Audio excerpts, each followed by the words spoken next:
Hello guys, ఈరోజు మనం discuss చేయబోయే టాపిక్ వచ్చేసి క్లియర్ డీటెయిల్స్ అబౌట్ షాద్ నగర్. అసలు షాద్ నగర్ ఏరియాలో మనం ఇన్వెస్ట్ చేయొచ్చా లేదా? ఆ ఏరియాలో ఇన్వెస్ట్ చేయడానికి అక్కడ ఉన్న ఫెసిలిటీస్ ఏంటి? ఒకవేళ ఇన్వెస్ట్ చేస్తే ఏ ఏ ప్లేస్లో ఇన్వెస్ట్ చేయాలి, ఎంత ప్రైస్లో ఇన్వెస్ట్ చేయొచ్చు అనేది మనం ఇప్పుడు చూద్దాం. ఎక్కడైనా ఒక ఏరియా డెవలప్మెంట్ అవ్వాలంటే మెయిన్గా 3 బేసిస్ మీద డిపెండ్ అయి ఉంటుంది. అవి ఏంటో ఇప్పుడు మనం చూద్దాం. మొదటిగా ట్రాన్స్పోర్ట్ ఫెసిలిటీ, అలాగే పబ్లిక్ ఫెసిలిటీస్, ఇండస్ట్రీస్. ఈ 3 ఫెసిలిటీస్ ఏరియాకి ఉంటే ఆ ఏరియాని డెవలప్మెంట్ అయింది అని చెప్పొచ్చు. ముందుగా ట్రాన్స్పోర్ట్ ఫెసిలిటీ కోసం మనం మాట్లాడుకుందాం. కాశ్మీర్ నుండి కన్యాకుమారి వరకు కనెక్టివిటీ ఉన్న ఏకైక హైవే ఏదైనా ఉందంటే అది NH-44 హైవే మాత్రమే. సో ఈ NH-44ని ఆనుకుని ఉన్న రాష్ట్రాలే బాగా డెవలప్మెంట్ అయి ఉన్నాయి. ఫర్ ఎగ్జాంపుల్గా తీసుకుంటే ఢిల్లీ, హైదరాబాద్, చెన్నై మరియు బెంగళూరు రాష్ట్రాలు మనకు బాగా గుర్తొస్తాయి. ఈ NH-44 హైవే అనేది షాద్ నగర్ మీదుగా వెళ్ళడం వల్ల ట్రాన్స్పోర్టేషన్కి మెయిన్ బెనిఫిట్ అవుతుంది.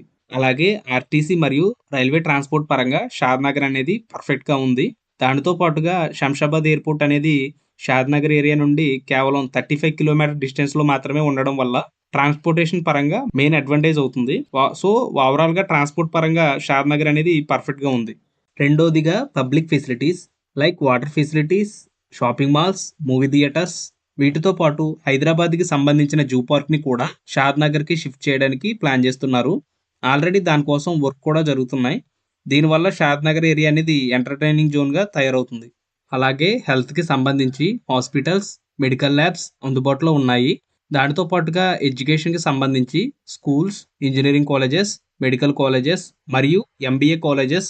వాటితో పాటుగా షాద్ నగర్ ఏరియా నుండి 10 కిలోమీటర్ డిస్టెన్స్లో సింబయోసిస్ యూనివర్సిటీ అందుబాటులో ఉంది. మూడవదిగా ఇండస్ట్రీస్. వీటన్నిటికీ మించి ఇక్కడ 2 రకాలైన స్పెషల్ ఎకనామిక్ జోన్స్ సెడ్జెస్ అవైలబుల్గా ఉన్నాయి. మొదటిగా షాద్ నగర్కి దగ్గరలో ఉన్న రాజాపూర్ సెజ్. ఇదంతా ఫార్మాకి సంబంధించింది. ఈ ఫార్మాకి సంబంధించిన సెజ్లో అరబిందో, డాక్టర్ రెడ్డీస్, హెట్రో, జీవీకే మరియు GMR వంటి కంపెనీస్ అక్కడకు రాబోతున్నాయి. రెండోదిగా బాలానగర్ సెజ్. ఈ సెజ్ కోసం గవర్నమెంట్ 6,000 ఎకరాల ల్యాండ్ని ఇవ్వడం జరిగింది. సో హైదరాబాద్ సరౌండింగ్ ఏరియాలో ఉన్న బాలానగర్, షామీర్పేట్, జీడిమెట్ల, షనత్ నగర్లో ఉన్న కంపెనీస్ని ఈ బాలానగర్ సెజ్లోకి షిఫ్ట్ చేయబోతున్నారు. ఈ సెడ్జెస్ వల్ల రాబోయే 3 to 5 ఇయర్స్లో డైరెక్ట్ అండ్ ఇండైరెక్ట్గా 6 లక్షలకు పైగా ఎంప్లాయ్మెంట్ జనరేట్ అయ్యే అవకాశం ఉంది.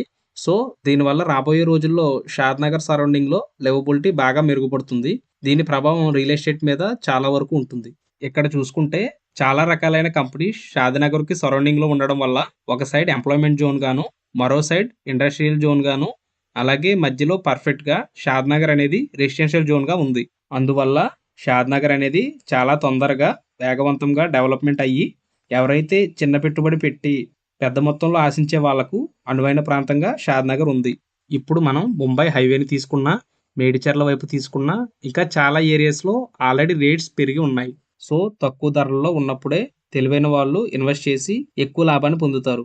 సో ఇప్పుడు ఉన్న టైంలో ఒక కామన్ మ్యాన్ కూడా ఈజీగా ఇన్వెస్ట్ చేయడానికి అవకాశం ఉంది.